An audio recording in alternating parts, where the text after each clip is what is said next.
Si quelqu'un veut marcher derrière moi, qu'il renonce à lui-même, qu'il prenne sa croix et qu'il me suive. Car celui qui veut sauver sa vie la perdra, mais qui perdra sa vie à cause de moi la gardera.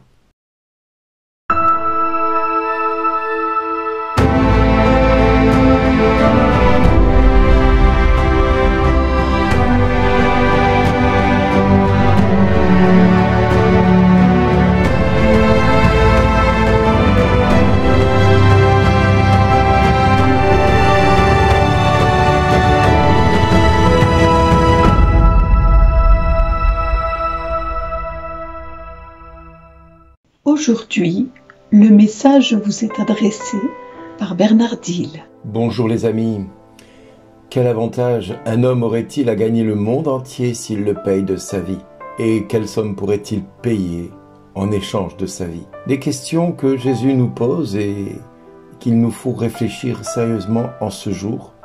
Car l'évangile de ce jour nous donne notre place qui doit être face au monde un moyen de témoigner. Il est donc radical de voir dans cet évangile un exposé qui n'admet pas les demi-teintes, la médiocrité.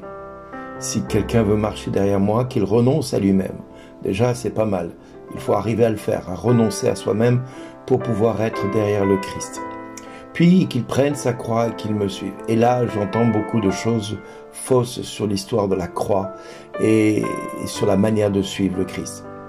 À de nombreuses occasions, face à la souffrance générée par nous-mêmes ou par d'autres, ou par la maladie, ou par des circonstances ou des situations, nous entendons, nous devons supporter la croix que Dieu nous envoie. Dieu le veut ainsi. Mais c'est du n'importe quoi, excusez-moi le terme. Nous accumulons alors là des sacrifices comme des coupons, comme des étiquettes, des tampons que nous mettons sur un livret et que nous devrons présenter un jour à l'accueil devant la porte de Saint-Pierre en disant ben voilà, j'ai souffert tout ça toute ma vie, merci de bien vouloir m'accueillir et d'en tenir compte. Ouais, non, c'est pas comme ça que ça marche. La souffrance n'a pas de valeur en elle-même. Par elle-même, elle n'a aucune valeur. Le Christ n'était pas quelqu'un d'absurde ni même de maso. Du reste, tout son ministère a été tourné vers les autres et il a soulagé la douleur physique et morale tant qu'il le pouvait et où il le pouvait. Mais lui-même a eu soif, a eu faim, était fatigué. Il n'aimait pas rester seul.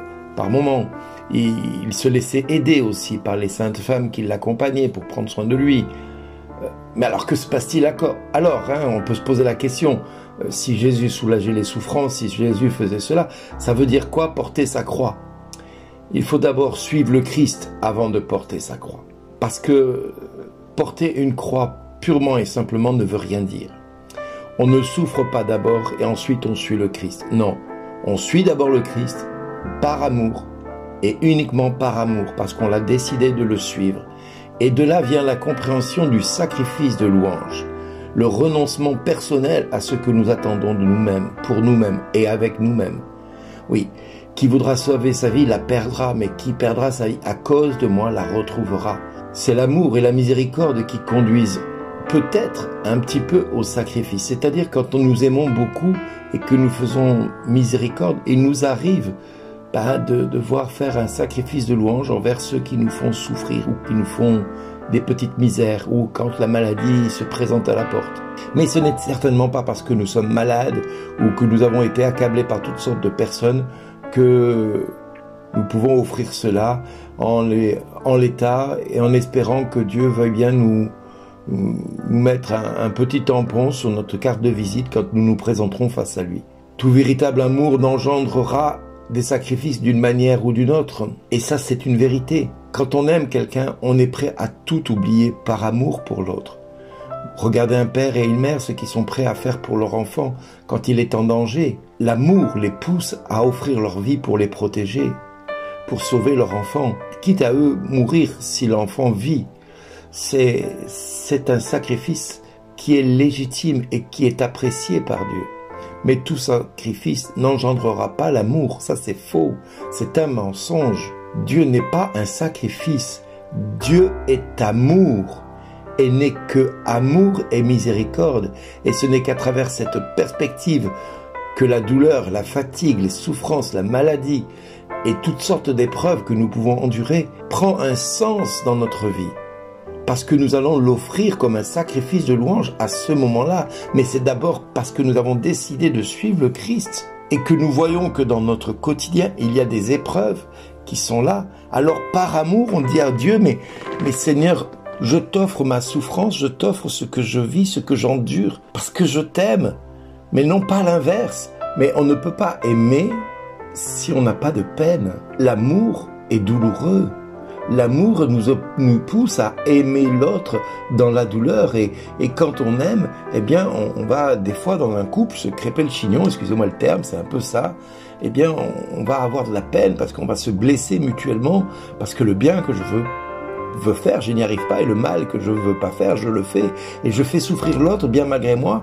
Je suis bourreau par moment et je suis victime également de mon attitude de bourreau et victime également de l'autre qui est bourreau envers moi et qui est victime d'être bourreau envers moi. Oui, nous faisons le tort que nous ne voulons pas. Et l'amour nous fait souffrir. L'amour, des fois, est douloureux. Mais l'avenir dans notre vie, ne cherchons pas une origine divine dans les souffrances, dans les maladies. Dieu n'est pas, il ne conduit pas au mal, il ne donne pas la maladie, il ne donne pas le sacrifice, il ne donne pas la pénurie. Non. Pourquoi Dieu enverrait-il tout ceci? Mais c'est n'importe quoi. Arrêtons de penser ainsi. Au contraire, essayons de trouver un usage divin à tout ce que nous pouvons vivre une fois que nous avons rencontré le Christ. Et toute épreuve que nous endurons, si nous en trouvons un usage divin, c'est-à-dire, Seigneur, dans cette épreuve que j'endure, je te loue, je te rends grâce, c'est ce qu'on appelle le sacrifice de louange. Je pose un acte de foi et d'amour parce que je sais que le Seigneur, à travers cette épreuve, va me faire grandir. Mais je ne cherche pas la souffrance comme un moyen de trouver l'amour de Dieu. C'est du n'importe quoi. Ça n'a jamais été le canon de l'Église. Et ceux qui traduisent cela ainsi, c'est un mensonge. Sinon, Christ, il n'a pas guéri les aveugles. Christ n'a pas guéri les muets, il n'a pas guéri les paralytiques, il n'a pas ressuscité les morts, il n'a pas délivré les gens qui étaient enchaînés. Mais c'est bien parce qu'il a voulu que toutes ces personnes ne souffrent plus, ne soient plus malades, qu'il a opéré autant de miracles durant sa vie et son ministère sur terre. Donc c'est bien la volonté de Christ que nous ne souffrions pas. Mais nous pouvons, nous, dans notre cœur et dans notre chair, une fois que nous avons accepté de suivre le Christ, nous rendre dignes d'un regard miséricordieux du Père qui, comme le Fils, du haut de la croix, va dire « Père, pardonne-leur, ils ne savent pas ce qu'ils font », va offrir les petits désagréments du quotidien en réparation, en source de guérison pour ceux qui sont autour de lui. Contemplons le Fils sur la croix et nous comprendrons nettement ce que l'Esprit de Dieu dit à notre vie, puis nous renonçons à nous-mêmes pour que l'Esprit dise à nous ce que nous devons faire. Mais bien-aimés, ne nous trompons pas. Dieu ne veut pas la souffrance, mais Dieu accepte volontiers que ce que tu endures dans ton quotidien soit source de guérison et de réparation pour une multitude. Ça ne veut pas dire que tu dois te contenter de rester ainsi. Tu dois aspirer à la guérison, à la délivrance. Sinon, tu n'as rien compris au message du Christ. Que tout soit source de bénédiction et de louange. En toutes circonstances, rendez grâce à Dieu. Ça ne veut pas dire contente-toi de ta vie médiocre et pourrie. Pas du tout. Sinon, Christ, il n'aurait jamais guéri les aveugles, les muets, les sourds, comme je l'ai dit tout à l'heure. Mais bien aimés, ne nous trompons pas. N'écoutons pas le prince du mensonge qui veut nous faire dire « Dieu m'a donné la maladie, Dieu m'a donné les chaînes, Dieu m'a donné ceci et je dois vivre ainsi. » Non, Dieu ne parle pas du mal. C'est le mal qui dit certaines choses sur notre vie. C'est la maladie qui est dit dans notre vie que le diable ne veut pas que nous entendions. Dieu est amour. As-tu entendu, mon ami? Dieu est amour. Et c'est pour cela que je te dis tous les matins, merci d'exister. Parce que tu es un battant et que tu te bats tous les matins à te lever et à te réveiller et à assumer cette journée comme un battant, comme un gagnant. Parce que tu es plus que vainqueur par celui qui t'a aimé. Jésus, le Christ, notre Seigneur et Sauveur. C'est dans ces blessures que se trouve notre guérison. Amen. Merci d'exister.